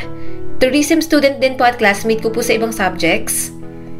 Bahagyang nanlaki ang mga mata ni Nympha. Oh, nanliligaw? Sige, magkwento ka pa, anak. Bahagyang namula ang pisngi ni Kyra, ngunit nagpatuloy ito. Mabait po kasi talaga siya kaya hinayaan ko na rin pong manligaw sa akin. Saka wala naman pong kaso sa inyo, di ba? Iniisip ko rin po kasi na baka pagtagal, magustuhan ko rin po siya. Katulad po kasi siya ng mga naiisip ko at pasok po siya sa standard ko sa mga lalaki. Para nga po siyang lalaki na lumalabas lang sa libro ng mga binabasa ko. Maalalahanin at gentleman pa po at marami pong bagay na pareho naming gusto. Magiliw nang umiti si Nympha sa kanyang anak. Akala ko wala na talagang naliligaw sa'yo. Masaya ko para sa'yo, Kyra. Pero focus ka pa rin sa pag-aaral kahit nag-e-entertain ng suitor, ha? Opo naman, mama. Saad ni Kyra. Uunahin ko pa rin po ang pag-aaral ko. Pero naiisip ko po na gusto ko siyang ipakilala sa inyo ni Lola Cora. Gusto ko pong makilala niyo siya para makita niyo po kung anong klaseng tao ang nakakasalamuha ko po ngayon. Tumawa ng mahina si Nympha. Siyempre naman, gusto ko siyang makilala. At kung sinasabi mo na okay siya para sa'yo, I'm sure magugustuhan namin siya ng lola mo. Napangiti naman si Kyra. Salamat po, mama. Isang gabi, kalmado ng restaurant at halos tapos na ang lahat na maghapunan. Katatapos lang ihain ni Nympha ang mga huling pagkain para sa gabi nang makita niyang pumasok si Kyra na may kasamang binata. Napangiti siya dahil mukhang yun na si Ethan. Matangkad ang manliligaw ng anak niya, malinis tingnan at maayos ang buhok. May maamuring mukha, kaya mukha talagang mabait. Mama, ito po si Ethan. Ethan, itong mama ko, si Nympha. Nakangiting pakilala ni Kyra. Inilahad ni Ethan ang kamay na may magiliw ng ngiti. Natutuwa po akong makilala ka, Mrs. Bautista. Ngayon lang po ako nakapunta sa restaurant ninyo. Akala ko po simpleng gotohan pero malaki po pala talaga at mukhang makaluma. Gotohan po kasi ang tawag nitong si Kyra. Nakipagkamay si Nympha at nakaramdam ng senseridad sa boses ng binata. Salamat, Ethan. At ano ka ba? Tita Nympha na lang. Gotohan talagang tawag namin sa restaurant namin. Kasi kami ang kauna-unahang nagtayo ng gotohan dito sa lugar namin. Ngumiti si Ethan sa kanya. Halata ang paggalang nito. Minsan ko na pong natikman ng mga pagkain po rito nang dalhan po ako ni Kyra sa school. Napangiti si Kyra na halatang natuwa sa papuri ni Ethan. Masarap talagang mga pagkain namin dito. Alam ko na lahat ng recipe galing pa talaga sa mga ninuno namin. Tumawa si Nympha at sinulyapan ang kanyang anak ng may pagmamahal. Halina kayo, ipaghahain ko kayo sa itaas. Nasa taas kasi mismo ang bahay namin. Habang nakaupo sila sa isang mesa, hindi maiwasan ni Nympha na mapansin kung paano tratuhin ni Ethan si Kyra. Hinila nito ang upuan para sa dalaga. Sinisiguradong komportable ito bago umupo. Namamangha siya sa pag-aasikaso ni Ethan sa kanyang anak. Hindi maiwasan ni Nympha na pagmasdan silang tahimik habang nag-uusap. Kitang-kita niya kung gaano kasaya si Kyra kapag kasama ang binata. Maalalahanin at magalang din si Ethan. Wala na ang mama mo? Tanong ni Nympha. Marahan namang tumango ang binata. Opo, wala na po ang mama. Pumanaw po siya sa panganganak sa akin, kaya hindi ko po siya nakasama simula bata pa. Tanging ang papa ko lang po ang kasama ko. Pero minsan, hindi ko na po siya halos makita dahil abala lagi sa trabaho. Bale, mga kasambahay lang po talaga ang kasama ko sa bahay. Bahagya siyang nakaramdam ng habag para sa binata. Ang kawawa ka naman, pero kahit na maagang nawala ang mama mo, lumaki ka pa rin na mabait. Hayaan mo, pwede mo kong ituring na mama mo kung gusto mo lang naman. Unti-unting napangiti si Ethan. Talaga po? Salamat po. Napangiti din ang anak niyang si Kyra. Mabait yang si mama. Kapag siyang nanay mo, parang tropa-tropa lang kayo. Nagtawa na naman silang lahat sa lamesa. Nang matapos na ang hapunan at bahagyang nakapagpababa na ng kinain, tumayo na si Ethan para magpaalam. Salamat po sa masarap na hapunan, Tita Nympha. Nag-enjoy po talaga ako. Sana makabalik po ako rito na girlfriend ko na po ang anak mo. Sabi ni Ethan sabay sulyap kay Kyra. Humalakhak naman ang anak ni Nympha. Ewan ko sa'yo, Ethan. Pagkaalis ng binata, sabik na bumaling si Kyra sa kanya. So, Mama, ano po ang tingin mo kay Ethan? Umupo si Nympha sa kanyang upuan at huminga ng malalim. Sa tingin ko, okay naman siya, anak. Magalang, mabait at tinatrato kanya ng maayos. Ang mahalaga lang naman sa akin, mahalin at alagaan ka, Kyra. Lumiwanag sa tuwa ang mukha ni Kyra. So, approve po siya sa inyo? Oo naman, sabi ni Nympha sabay tango. Pero mag-ingat ka pa rin ha. Masaya ako na nakatagpo ka ng isang tao na gumagalang sa'yo at may care sa'yo. Stay ka pa rin sa boundaries mo, Kyra. Alam mo naman siguro ang mga limitasyon mo. Masiglang tumango si Kyra. Ako po, Ma. Pangako po. Hindi ko po makakalimutan ang itinuro mo sa akin. Pero may plano po akong gawing boyfriend si Ethan kung okay lang po sa inyo. Napangiti si Nympha. Kung yan ang gusto mo, bahala ka, Kyra. Susuportahan naman kita. Basta ang pag-aaral ha, saka ang mga bilin ko sa'yo kapag nakipagrelasyon ka na. Niyakap siya ni Kyra. Lagi ko pong tatandaan ng mga sinasabi niyo po sa akin, Ma. Alam ko pa rin naman po kung anong mahalaga at hindi ko naman po pababayaan ang future ko once na nagka-boyfriend na po ako. Sa paglabas ni Kyra ng silid upang pumunta sa sariling silid nito, naramdaman ni Nympha ang isang pakiramdam ng katiyakan na bumalot sa kanya. Kilalang kilala niya ang dalaga, kaya pinagkakatiwalaan niya itong sundin ang patnubay na ibinigay niya para dito. Kinagabihan, habang nakaupo si Nympha para magpahinga, pumasok ang kanyang ina sa silid. Baka sa mukha ng matanda ang pag-aalala. Gusto ko naman si Ethan para sa apo ko, sabi ni Lola Cora. Guwapo, mabait, makisig. Magaling talagang pumili ng lalaki si Kyra. Ngunit hindi pa rin ako sigurado tungkol dito. Hinayaan mong magkaroon ng boyfriend si Kyra at nag-aaral pa siya. Hindi ko alam kung isang magandang ideya yon, Nympha. Tumawa ng mahina si Nympha at umiling-iling. Naiintindihan ko po ang pag-aalala mo, Ma. Pero naniniwala po akong magiging maayos si Kyra. Nakikinig siya sa akin at naiintindihan niya po ang kahalagahan na mag-focus sa mga bagay na dapat na una niyang priority. Mas may disiplina pa nga po sa akin ang anak ko. Nanatiling may pag-aalinlangan ang mukha ng kanyang ina. Palagi kang matigas ang ulo, Nympha. Tanda ko pa na palagi akong nandyan para gabayan ka. Pero hindi ka pa rin sumunod at nagka-boyfriend ka pa rin. Tignan mo kung anong nangyari. Nabuntis ka ng 18. Hindi man lang kasal. Natatakot lang naman ako na matulad sa iyo ang apo ko. Lumambot ang ekspresyon ni Nympha at marahang inilagay ang kamay niya sa kanyang ina. Mama, wag na po kayong mag-alala. Iba si Kyra sa akin. Nakikinig siya. Pinahahalagahan niya po ang mga payo ko at alam niya po kung ano po ang mga dapat niyang unahin na gawin. Hindi niya po gagawin ang mga pagkakamaling ginawa ko. Bumuntong hininga ang kanyang ina, ngunit tumango pa rin kahit na hindi lubos na kumbinsido. Basta, masyado kong mahal na mahal ang apo ko. Ayokong nasasaktan siya. Kapag nakita kong lumuha si Kyra, lagot ka sa akin talaga, Nympha. Wala akong pakialam kahit matanda ka at papaluhurin kita sa asin. Tinamaan ka ng magaling. Natawa na lang si Nympha sa pananakot ng kanyang nanay Cora. Malakas po si Kyra, Nay, at alam niya po ang kanyang halaga. Lagi po ako nandyan para ipaalala sa kanya pero matalino naman po siya. Magtiwala ka na lang po sa apo mo. Saka kung magkamali po, hayaan lang po natin para matuto. Ganoon po kasi ang buhay, Nay. Kapag nabigo, nandito naman po tayo para palakasin ulit ang loob ni Kyra. Habang nakaupo si Nympha, nakaramdam siya ng kapayapaan. Malaki na talaga si Kyra at bagamat puno ng hamon ang hinaharap, nagtiwala pa rin siya sa anak niya.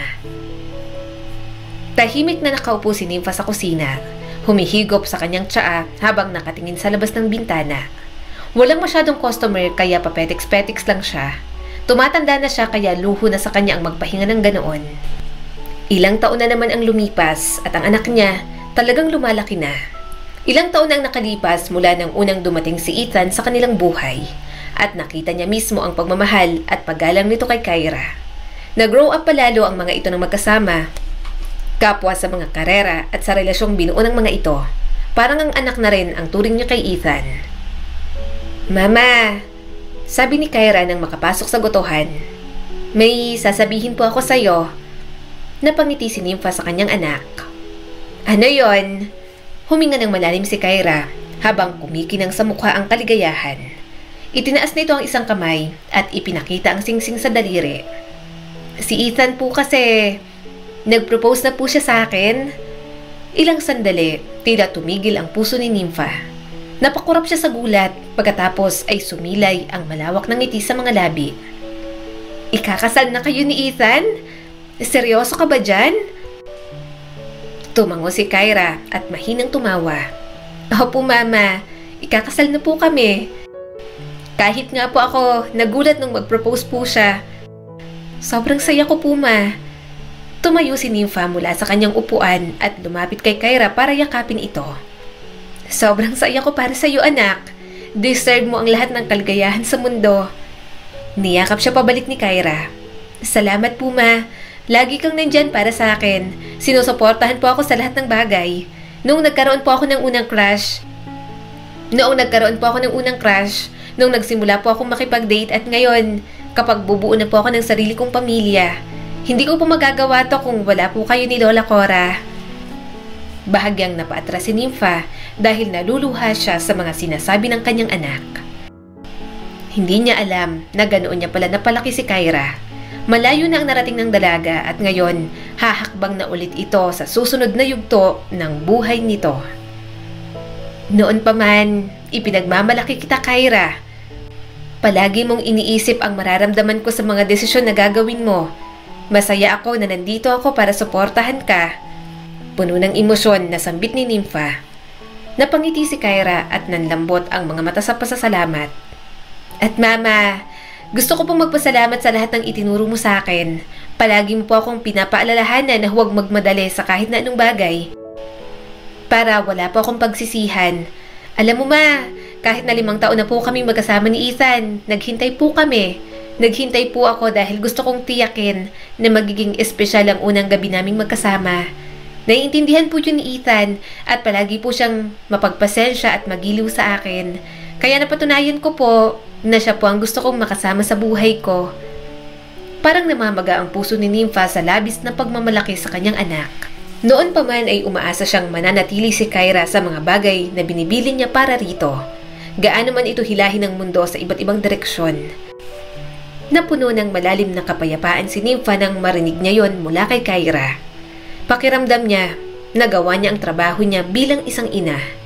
Nagtanim siya ng mga pagpapahalaga na makakatulong kay Kyra para mamuhay ng mas masaya at mas mapayapa. Proud na proud talaga ako sa iyo, Kyra.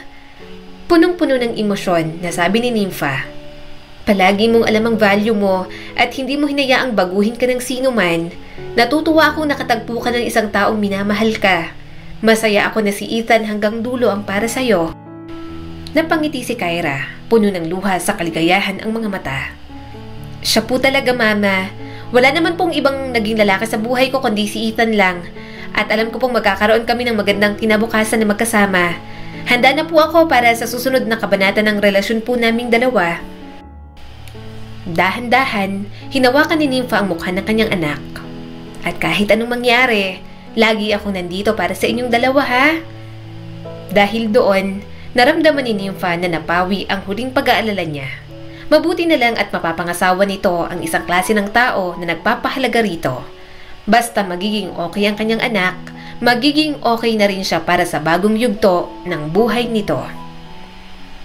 Sa totoo lang, hindi ko na matandaan kung kailan ako huling nakaupo sa salon at pinapamper ang sarili.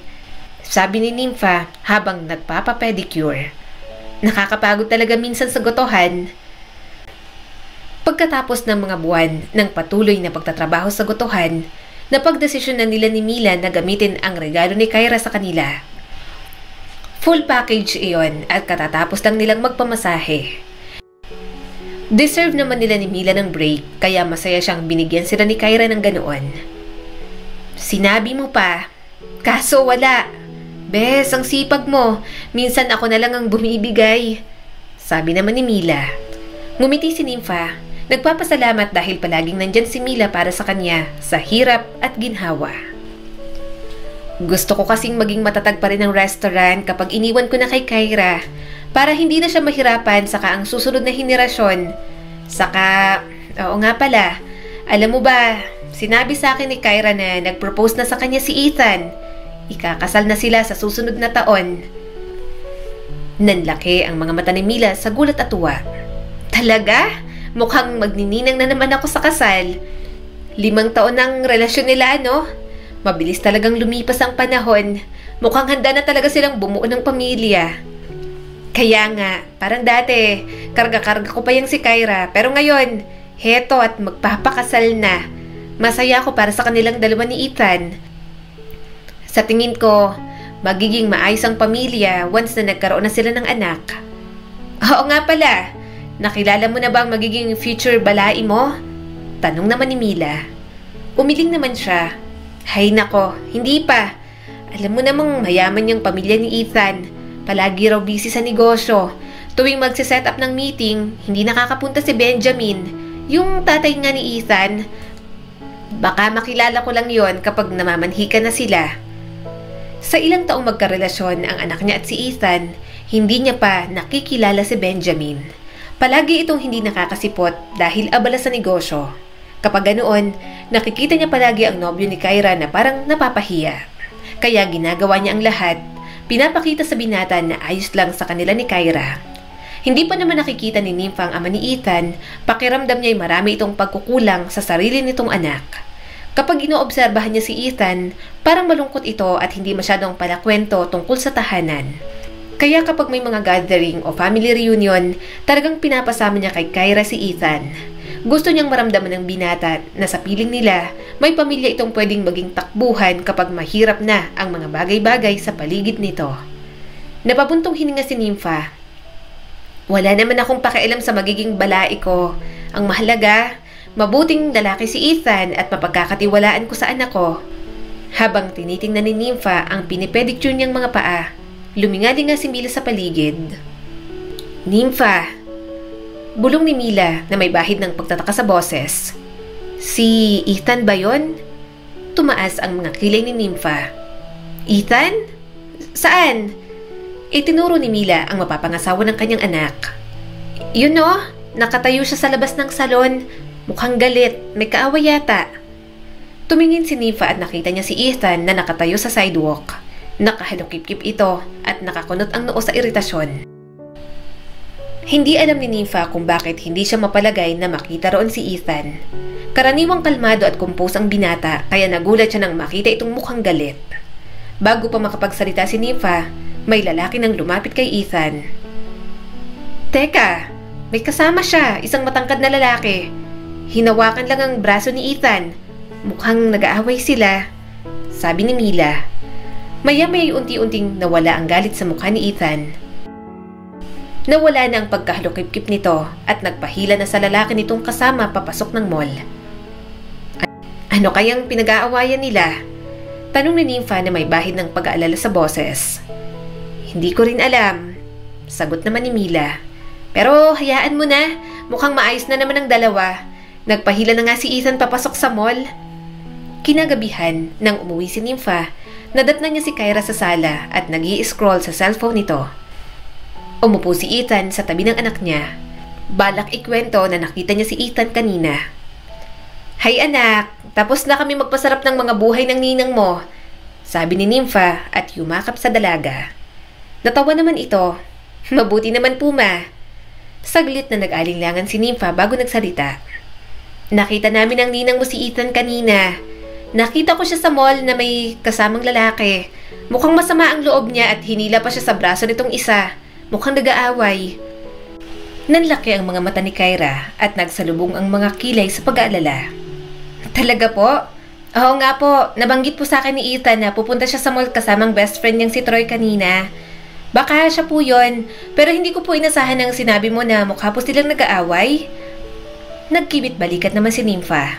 Ewan, mukha kasing seryoso ang pinagtatalunan nilang dalawa. Tapos mukhang galit pa itong si Ethan. Pero sa huli, nagkaayos din naman yata. Hindi rin naman namin narinig ang usapan nila. Natanaw lang namin na parang nag-aaway. Kinagat ni Kyra ang labi at bakas ang pag-aalala sa mukha nito. Sana wala naman po masyadong masama tungkol sa pag-aaway nilang dalawa.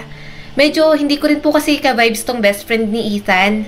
Para pong kapag kasama namin siya ng fiancé ko, palagi pong may tensyon. Nilagay ni Nympha ang isang kamay kay Kyra. Kapag hindi ka komportable sa isang tao, lalo na't nasa mga buhay ninyo ni Ethan, sabihin mo agad sa kanya para mapanatag ka. Opo ma, babanggitin ko po sa kanya yung next time. Sabi ni Kyra sa kanya.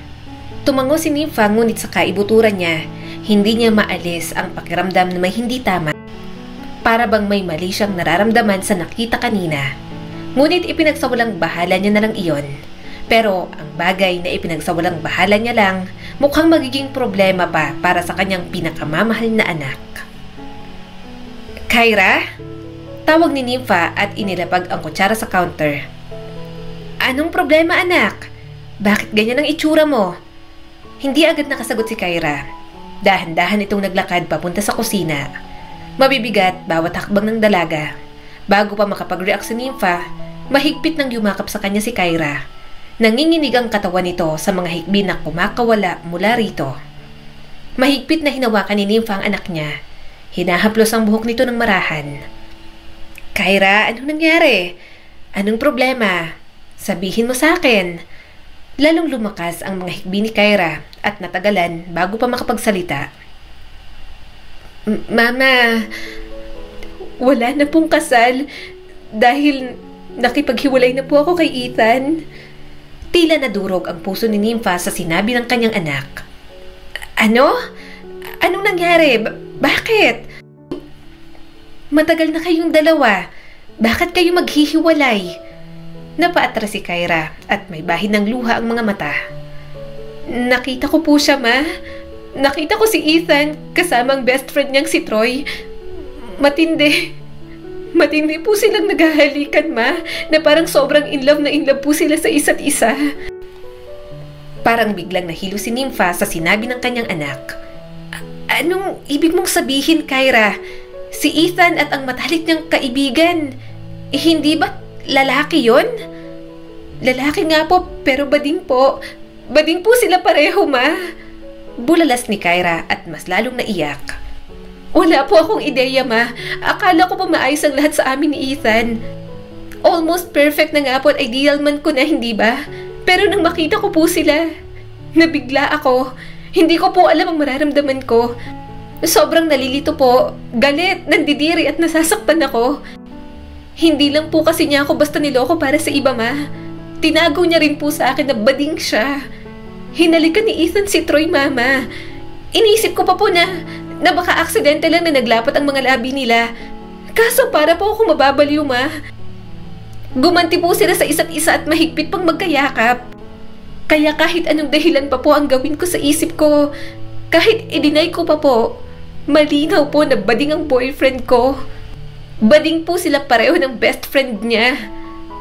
Pinunasan niya ang mga luha ni Kyra, patuloy na nakikinig sa mga hinanakit nito. Umiling ang dalaga. Ma, wala naman po akong problema sa mga bading. Magmahalan pa sila dyan. Hindi ko po sila huhusgahan pero panloloko po kasi ang ginawa sa akin. Ang sakit pong maloko ng ganito tapos malalaman ko pa po na nagsisinungaling lang pala sa akin si Ethan.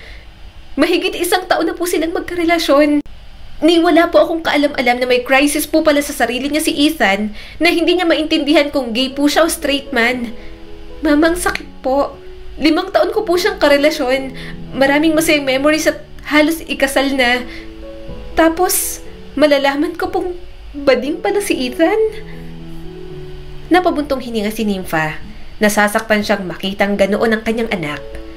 Hindi niya maisip ang sakit na pinagdadaanan ni Kyra.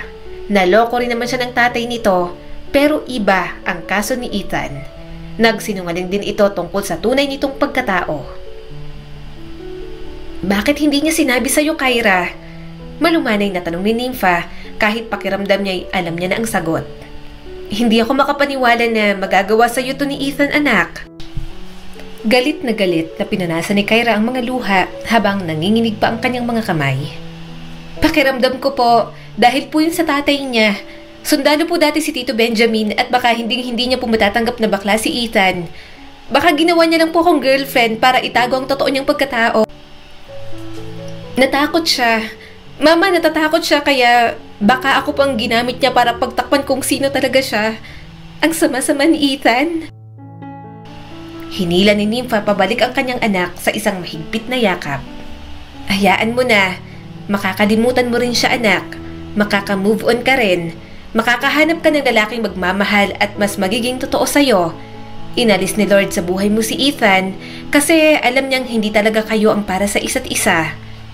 Ngumuso si Kyra sa balikat ng kanyang ina at umiiling-iling. Para po kong ewan, Mama. Minahal ko po siya. Akala ko po espesyal ako sa kanya. At ngayon pinagtaksilan po ako ng sobra. Paano niya po nagawa sa akin to? Paano niya po nagawang magpanggap all this time? Naiinis po ako sa sarili ko na pumatol po ako sa kanya. Na nagawa niya po akong lokohin ng ganun katagal. Marahang hinaplos ni Nympha ang likod ng kanyang anak. Sinusubukang aliwin ito sa tanging paraan na alam niya kung paano. Hindi mo to deserve, Kyra. Ang mga ginawa ni Ethan, dala ng konsensya niya. Wala kang kasalanan kaya huwag mong sisihin ang iyong sarili. Nagmahal ka lang, anak. Bahagyang lumayo si Kyra. Pero Mama, hindi ko na rin po alam kung anong mararamdaman ko. Parang kasinungalingan lahat dahil po sa ginawa niya sa akin ngayon. Ang tagal niya pong nagsinungaling sa akin. Parang sa susunod mahirap na po sa akin ang magtiwala sa ibang tao. Hinawakan ni Nympha ang kamay ng kanyang anak. Kyra, alam kong masakit ngayon, pero maghihilom ka mula sa mga ginawa sa'yo ni Ethan. Malakas ka at malalampasan mo ito. Dahan-dahang tumango si Kyra kahit nabakas pa rin sa mga mata ang lungkot. Gusto ko lang naman pong magkaroon ng future kasama siya, Ma. Akala ko po magpapakasal kami. Bubuo ng buhay na magkasama. Pero ngayon parang hindi ko na po alam kung sino talaga siya. Kung sa loob po ng 5 taon na naging kaming dalawa. May mga totoo pa po ba sa mga pinakita niya? Alam ko ang nararamdaman mo, anak.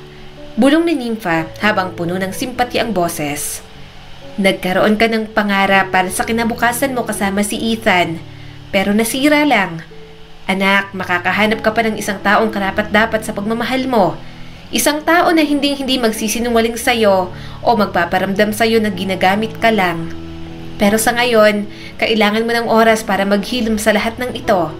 Bigyan mo ng oras ang sarili mo, anak. Si Kyra ay nagpakawala ng isang nanginginig na hininga. Hindi ko po alam kung paano ko uusa dito, Ma. Pero salamat po, Ma. Hindi ko po alam kung anong gagawin ko kung wala ka. Pinisil ni Nympha ang kamay ni Kyra. Nandito lang ako para sa'yo palagi, anak. Habang yakap-yakap ni Nympha si Kyra, nararamdaman niya ang sakit na nararamdaman nito sa bawat hikbi at bawat putol na mga salita. Gayunpaman, alam niyang makakaahon muli si Kyra at kahit anong mangyari, tutulungan ni Nympha ang dalaga na malampasan iyon. Papatayin na sana ni Nympha ang kalan nang marinig niya ang tunog ng sasakyang umaandar sa labas. Alam niyang sasakyan yun ni Ethan. Naninikip ang kanyang dibdib nang sinulyapan niya si Kyra na nakaupo sa hapagkainan. Namumugto pa rin ang mga mata sa pag-iyak. Mukha itong marupok na porselana. Ma, sabi ni Kyra na nanginginig na ang mga labi. Hindi ko po siya kayang harapin ngayon. Hindi ko po kaya. Ayoko pong makita si Ethan. Lumapit si Nympha sa kanyang anak. Hindi mo siya kailangang harapin, Kyra. Ako nang bahala. Panay ang boses ni Nympha sa kabila ng unos ng emosyon na umiikot sa loob niya. Hindi niya kayang makita si Kyra na sobrang nasasaktan at alam niyang kailangan niyang maging matatag para sa dalaga. Umiling si Kyra, may mga sariwang luhang umaagos na naman sa mga mata nito. Pakiramdam ko po, Ma, inutu-utu lang po nila akong dalawa. Nahihiya po ako na niloko po ako ng ganito at sa bading pa. Wala kang ginawang masama, Kyra. Minahal mo lang si Ethan at hindi yun dapat ikahiya. Hindi mo rin naman alam na bading siya. Mabuti na lang at nalaman mo na agad bago pa man kayo maikasal. Sabi ni Nympha at pinisil ang kamay ng kanyang anak. Tumango si Kyra at pinunasan ang mga luha. Tumayo si Nympha at tiningnan ang kanyang anak sa huling pagkakataon bago tumungo pababa ng hagdan. Pagbaba niya sa pangunahing palapag ng gotohan, kumabog ang puso ni Nympha sa kanyang dibdib. Nang makarating siya sa pintuan, huminga siya ng malalim bago lumabas. Nakatayo si Ethan sa tabi ng sasakyan at nakaguhit sa mukha ang sakit at guilt. Nang makita nitong lumapit si Nympha ay natigilan ito. Tita, anong ginagawa mo rito? Malamig niyang tanong sa binata na minsan niya ring itinuring bilang anak. Ibinuka ni Ethan ang bibig para magsalita, ngunit bago pa man ito makapagsalita, sinampal na ni Nympha sa mukha. Ayaw niyang gawin yon, pero nagagalit siya para kay Kyra. Hindi niya matanggap na nasaktan at nainsulto ng ganoon ang anak niya. Bahagyang napaatras si Ethan. Baka sa mukha ang matinding pagkagulat at sakit. Napuno ng luha ang mga mata nito. I'm sorry po, tita. Kulang pang sampal na yan para sa ginawa mo kay Kyra. Mariing sabi ni Nympha. Nanginginig ang boses na may halong galit. Wala kang ideya sa ginawa mo sa anak ko. Ginamit mo siya, Ethan. Pinaniwala mo siyang mahal mo siya. At ngayon, tingnan mo kung ano ang naging dulot nun para sa anak ko. Bakit ka naging makasarili? Ha? Itinuring pa man din kitang anak. Nanginig ang mga labi ni Ethan at lumuhod ito sa harap niya. Puno ng luha ang mga mata.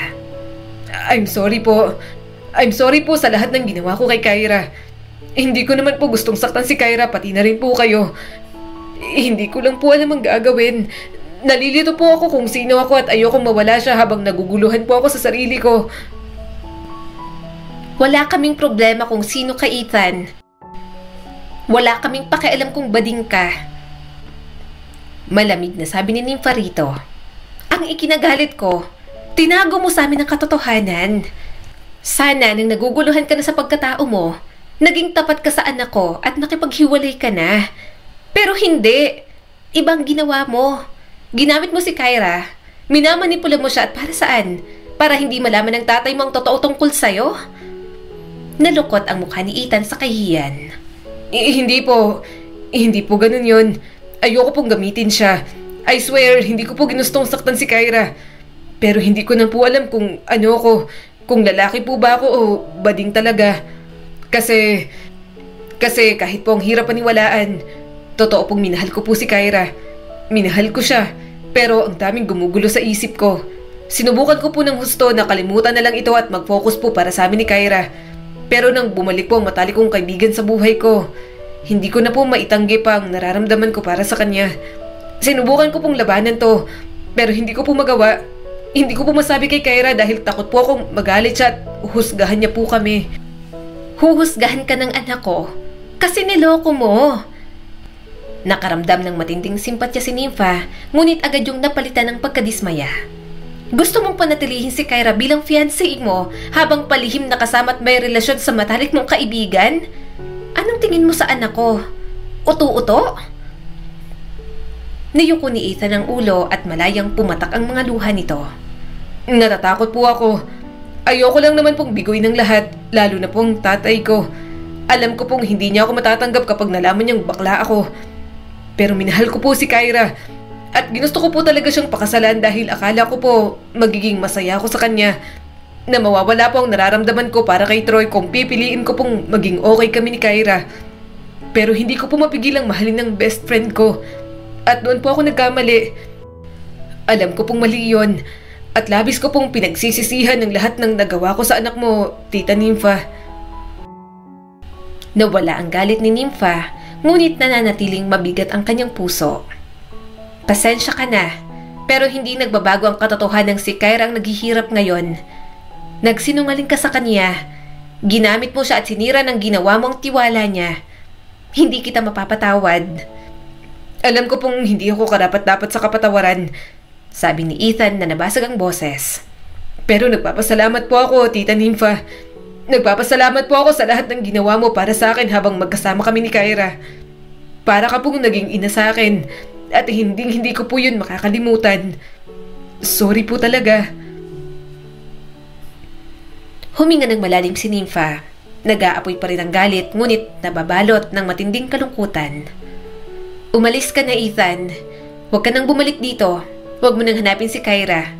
Tama ng pananakit mo sa kanya. Tahimik na tumango si Ethan at lalong lumukot ang mukha niya sa kalungkutan.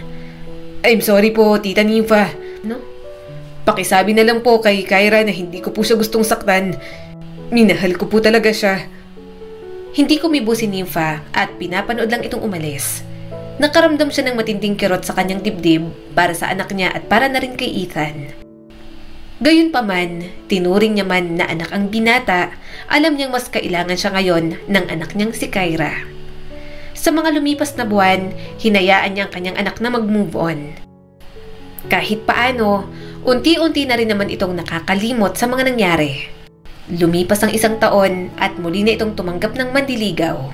Kahit papaano, masaya si Nympha na nakakausad na muli si Kyra. Yun nga lang, may mga sarili siyang problema na talagang bigla-bigla na lang darating. Ano ho? May gusto pong bumili sa mga lupa natin dito sa lugar natin? Hindi makapaniwalang tanong ni Nympha. Tumangon naman si Manong George na kausap niya. Oo, pero mas marami ang hindi papayag. Kahit ako hindi payag. Matagal na kaming nandito. Mga lolo at lola ko pang nakatira. Nandito lahat ng mga alaala ng pamilya natin. Kaya hindi ako papayag na ibenta. Ganon din ang pananaw ng iba rito sa atin. Tumango naman agad si Nympha. Opo, tama yan. Sila lang naman po ang nagpapayaman dyan. Hayaan niyo ho sila, basta tayo. Mananatili po tayo rito kahit milyon-milyon pang i-offer nila. Tumingin sa kanya si Manong George. Nako, maghanda ka na. Siguradong mangungulit sa inyo yon. Kayo ang may pinakamalaking lupa rito. At president ka pa ng Association of Homeowners, kaya ikaw ang unang liligawan ng buyer. Napangiwi naman si Nympha.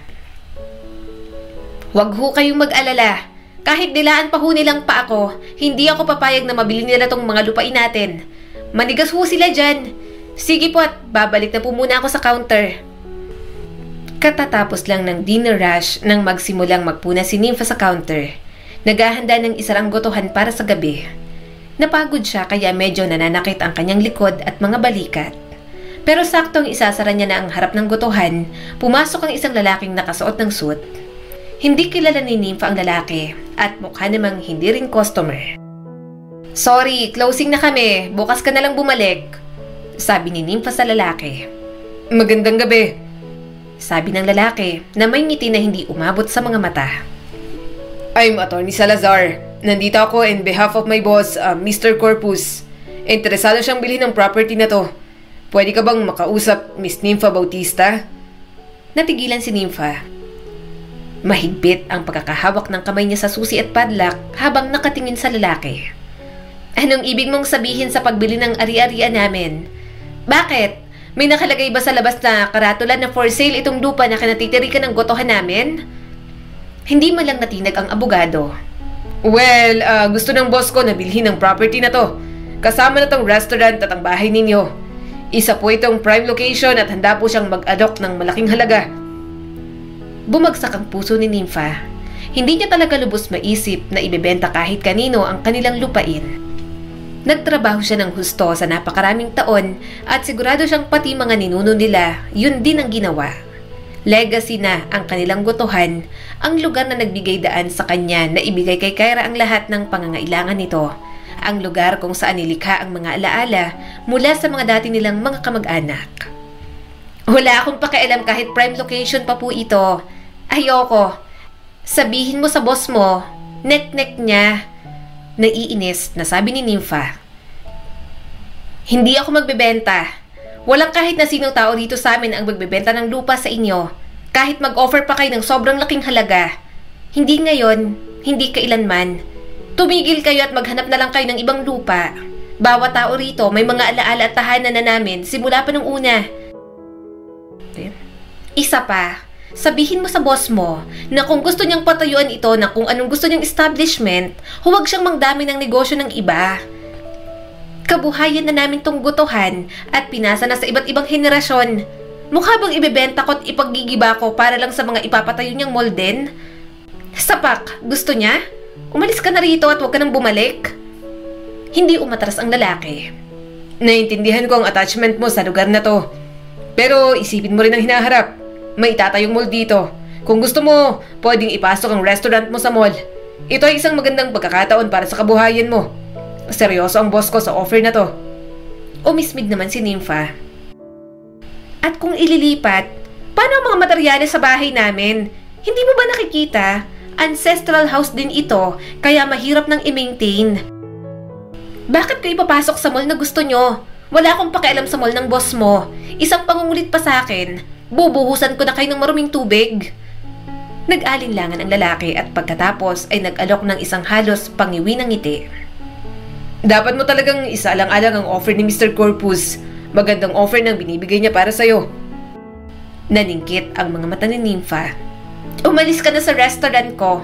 Wala akong pakialam sa offer niya. Kahit buong yaman pa ng Corpus na yan ang ibigay niya. Napabuntong hininga naman ng abogado. Fine, alis na ako. Pero sana pag-isipan mo ang offer ng boss ko. Sumakay na itong muli sa sasakyan. Naiwan naman si Nympha na nakatayo doon na nakakuyom ang mga kamao. Naiinis na sinara ang gotohan. Kinabukasan, medyo payapa ang gotohan dahil wala masyadong customer. Dumadaan naman talaga minsan sa mga ganoong araw ang gotohan pero nakakabawi pa rin naman sila. Nagpupunas lang siya ng mesa nang may pumasok na lalaki sa pinto. Matangkad, maayos ang pananamit at may commanding presence na agad na nakakuha ng kanyang atensyon. Natigilan si Nympha dahil parang pamilyar sa kanyang lalaki pero hindi niya matandaan kung saan niya ito huling nakita. Bigla siyang siniko ni Mila. Ang gwapo ng dumating, parang nalaglag ng panty mo, bes. Nanlaki ang mga mata ni Nympha. Baliw, hindi. Parang pamilyar lang siya. Hindi ko matandaan kung saan ko siya nakita. Pero hindi magseryoso ang kaibigan niya at inaasar pa siya. Asus, Nympha! Ayaw pang aminin. Alam ko namang nagagwapuhan ka. Parang hindi nalalayo sa edad natin. Kahit 40 plus na, mukha pa rin yummy. Bagay kayo. Ikaw, sexy ka pa rin at maganda.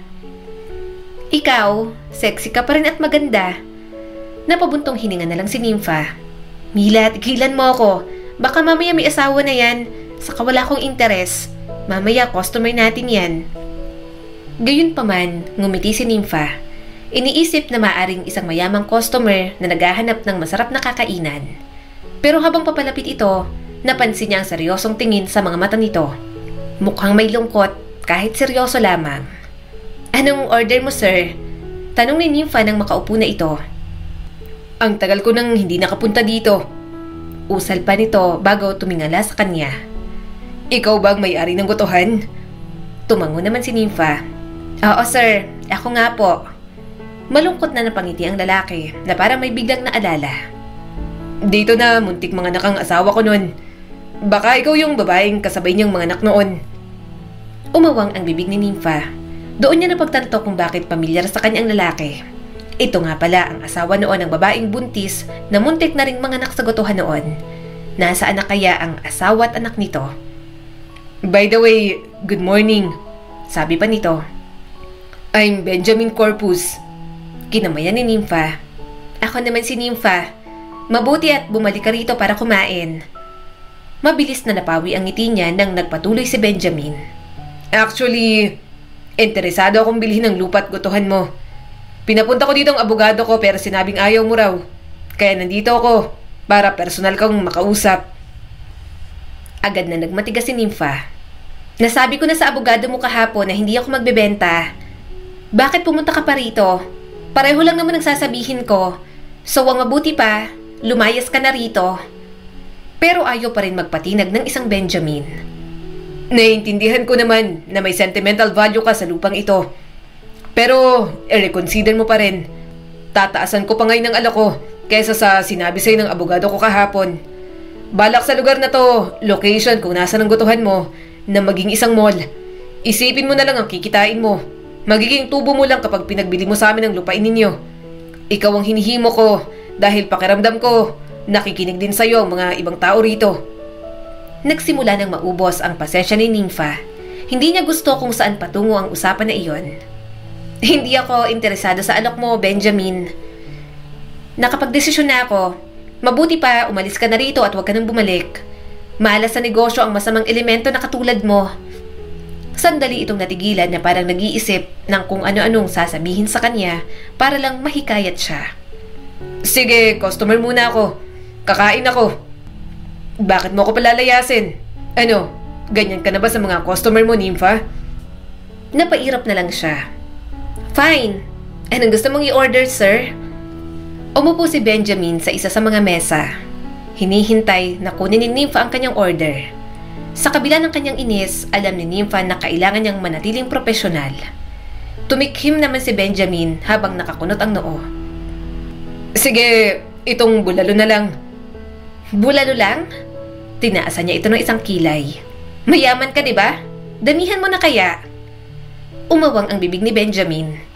Hindi ko mauubos pero sige, tama ka. Mayaman ako. Mayaman na mayaman. Kaya kong bilhin ang lupain ninyo rito. Umismid naman si Nympha. Kayabangan mo? Bilis na! Kumunot ang noo nito. Parang sobrang daming energy na makipagtalo sa kanya. Ganyan ka ba makitungo sa mga customer mo? Customer ako. Bibili ako ng pagkain at nagugutom ako. At anong mayabang? Hindi ako mayabang. Sige, orderin ko lahat ng nasa menu ninyo. Tumaas ang isang kilay niya. Talaga? Lahat? Sige, pero may charges kapag may natira. Napasinghap naman si Benjamin. Bakit may charges pa? Pwede namang take out ah. Saka wala nga kayong nakalagay sa labas na may charge kapag may natira. Napairap muli si Nympha. Well, meron na ngayon at applicable lang sa'yo. Saka hindi ba nga, mayaman ka. Mayaman na mayaman. Kaya dapat pati charges sa mga matitira mong pagkain, bayaran mo. Ginusto mo, di ba? Inuubos mong pasensya ko. Kahit anong gawin mo, hindi ko ipagbibili ang lupain namin. Manigas ka. Umawang muli ang bibig ni Benjamin at natawa. Parang na-challenge sa mga sinabi niya. Makikita mo, bibigay ka rin, Nympha. Oh, nasa ng order ko? Bakit ang tagal? Akala ko ba masasarap ang mga pagkain nyo rito? Ano ba yan? Ang kupad gumalaw. Tinalikuran na ni Nympha ang nakakainis na si Benjamin. Nang makalapit siya sa counter, nakita niyang nakadungaw ang mga staff niya. Siyempre, nangunguna ang kaibigan niyang si Mila. At ang labis niyang ipinagtataka, parang kinikilig pa ang mga ito. Kahit ang nanay niyang wala ng asim, kinikilig din na nakatingin sa kanya. Anong problema niyo? Anong mga reaksyon niyan? Tanong ni Nympha. Ayusin niyo ng order ng kumag na yon. Lahat daw, o-orderin niya. Sinundot naman ni Mila ang tagiliran niya at nang aasar pa. Siya ba yung gustong bumili ng lupa? Ang gwapo, mayaman at mukhang mabango. Alam mo kanina, parang hindi na sa lupang pinag-aawayan ninyo. Para ka lang nagtataboy ng manliligaw mo. Nympha, may asim ka pa. Bakit hindi mo nalang landiin para sa halip na ligawan ka na lang para sa lupa? Ligawan ka na lang para sa puso mo. Biyudo siya, wala ka namang asawa. Bagay na bagay kayo. Bigla naman siyang nangilabot sa mga sinasabi ni Mila. Ano ka ba naman? Tumigil ka nga dyan. Huwag na lang no. Napakayabang ng isang yan. Akala mo naman kayang bilhin ng buong mundo. Pero tuloy-tuloy pa rin sa mga pangaasar ang mga ito. Hindi niya nalang pinansin. Ayaw niyang patulan ang mga panunukso ng kanyang mga staff. Maging ang nanay Cora niya. Yun at parang magiliw pang nakikipag-usap kay Benjamin. Mukhang nerereto pa nga siya. Paano kung patulan ni Benjamin yon at utu-utuin siya para sa lupa? Gayunpaman, mukhang hindi naman yun gagawin ni Benjamin. Pareho lang silang inis sa isa't isa. Pero simula ng gabing yon, gabi-gabi na lang na nasa gotohan si Benjamin. Wala itong ibang ginawa kundi ang kulitin siya.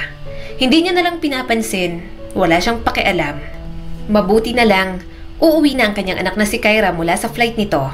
Nagkaroon kasi ito ng trabaho bilang flight attendant.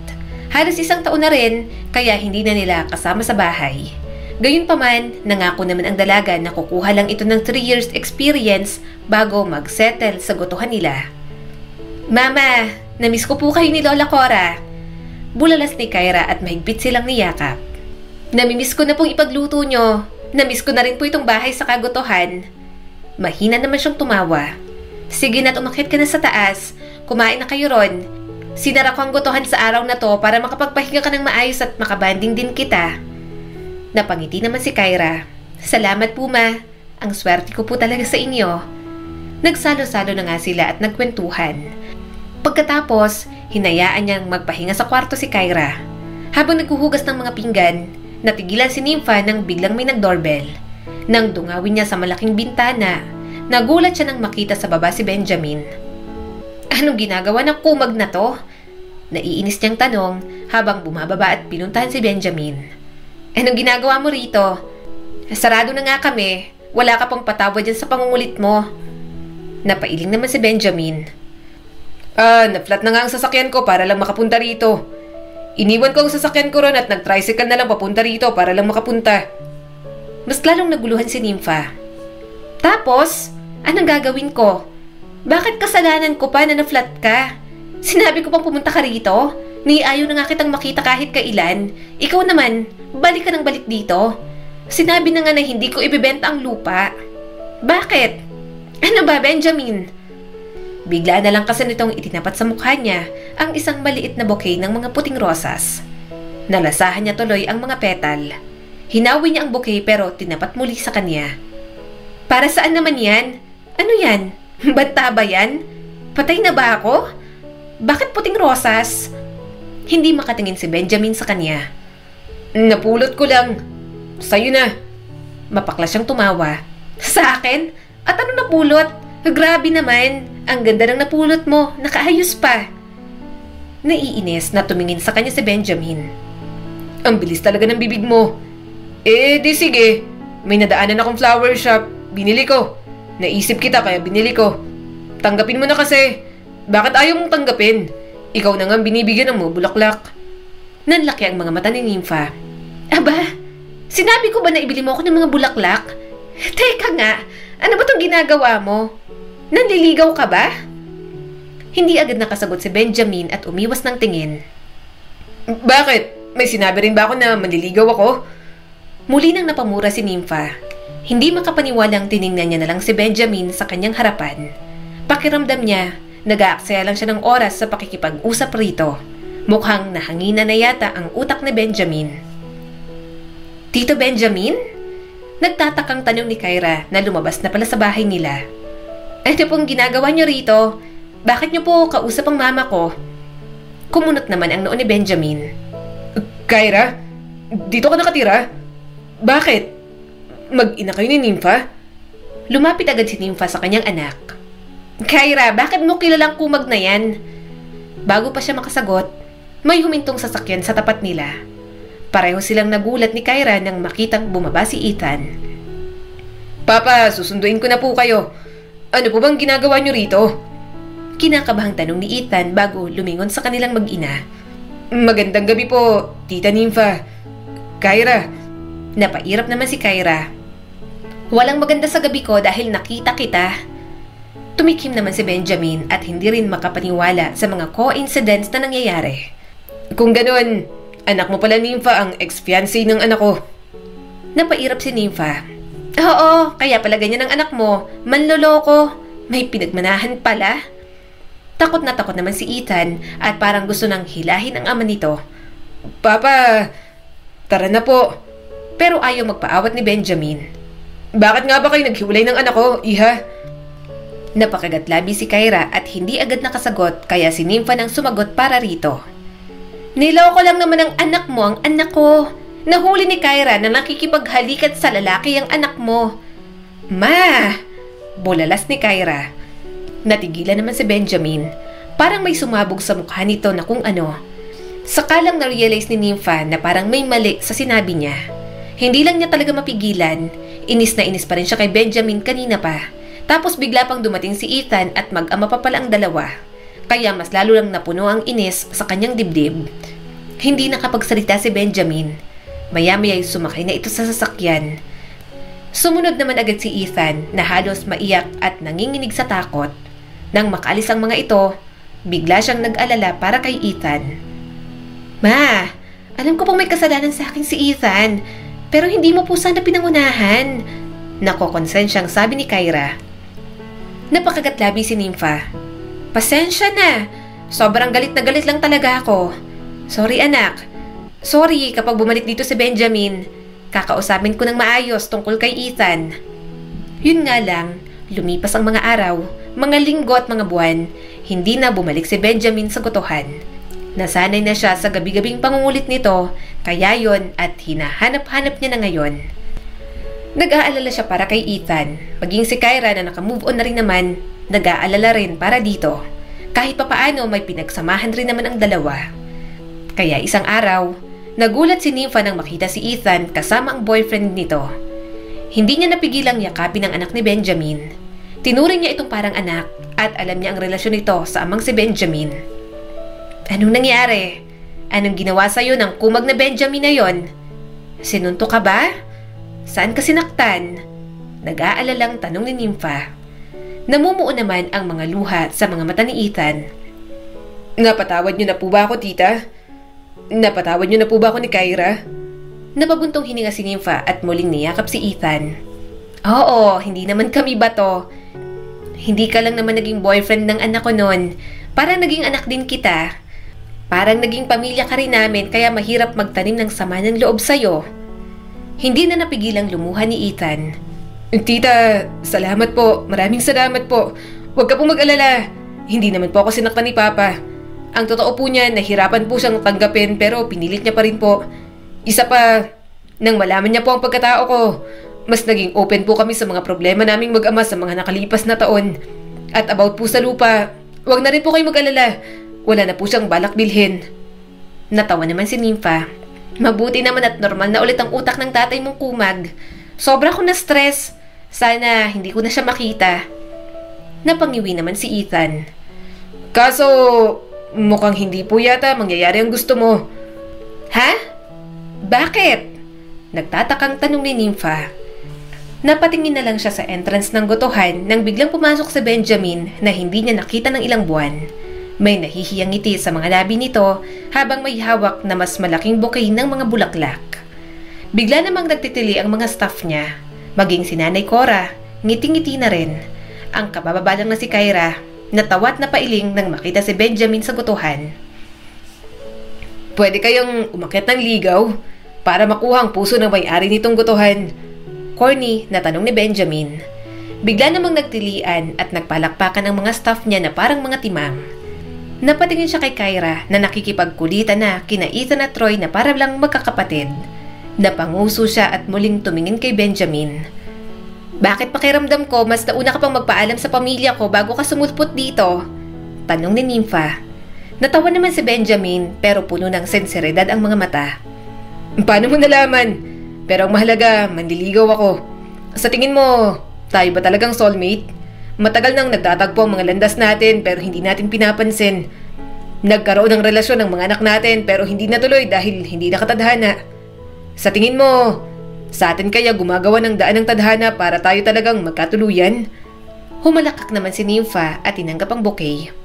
Manliligaw ka na nga lang, ginamit mo pang tadhana. Pero matanda na tayo para patagalin pang panliligaw.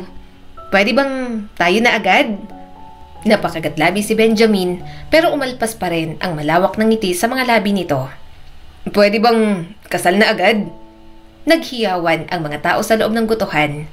Natawa na lang si Nympha at yumakap kay Benjamin. Kung kailan sila tumanda ng ganoon, saka pa sila nagpapakilig sa harap ng maraming tao. Hindi nagtagal, kinasal na rin naman sila ni Benjamin. Bago yon, binisita pa nila ang puntod ng dati nitong asawa na si Ariela. Hangad niyang masaya na ito kung nasaan man ito. Naging isang pamilya sila, nagturingan na lang na magkaibigan ang mga anak nilang nagkasakitan noon. Matagal nang kinalimutan ang galit at napuno na lang ng pagmamahal para sa pamilya. Ang kwentong ito ay nagpapaalala sa atin na minsan hindi talaga mahulaan ang takbo ng ating buhay at kung ano-ano pa ang nangyayari. Gayunpaman, lahat ng ginagawa ng Diyos sa mga buhay natin, alam niyang karapat-dapat tayo at dapat nating matamasa. Muli, ito po si Skylar Guro at sana'y may bago na naman kayong natutunan sa kwento natin ngayon. Maraming salamat po.